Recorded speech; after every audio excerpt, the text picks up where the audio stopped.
Although not physically present during the celebration of PNP Day, President Ferdinand R. Marcos Jr. was there through a video message commending the police officers and units honored during the event. With Executive Secretary Ralph Recto leading the celebration, Ryan Lisigas has more. Restore public trust in the National Police.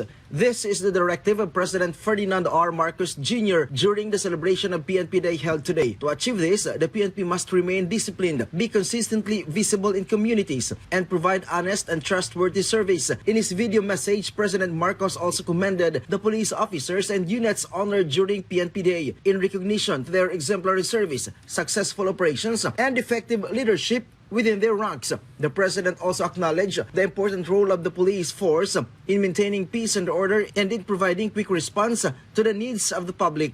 We are committed to strengthening training that improves decision-making in very real situations, investing in systems that shorten response times, and enforcing accountability mechanisms that protect both the public and the honest police officer.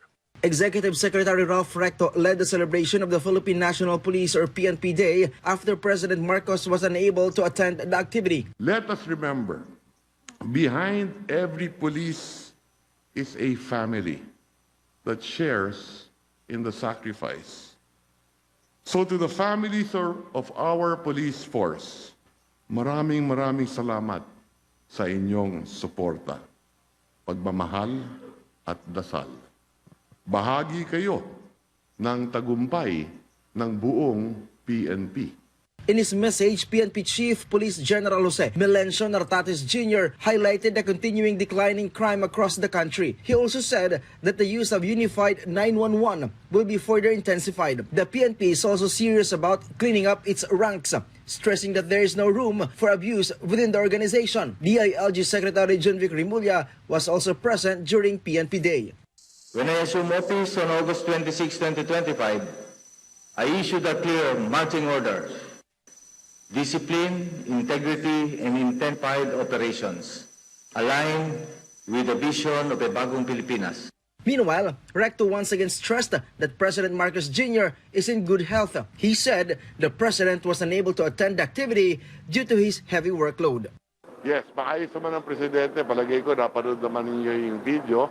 At maraming trabaho ngayon yun, especially sa paperwork. Maraming kailangan pirmahan, marami rin kailangan basahin. Ang sabi ng kanyang mga doktor, magpahinga ng 1 linggo. Ryan Lisigas from the National TV Network for a new and better Philippines.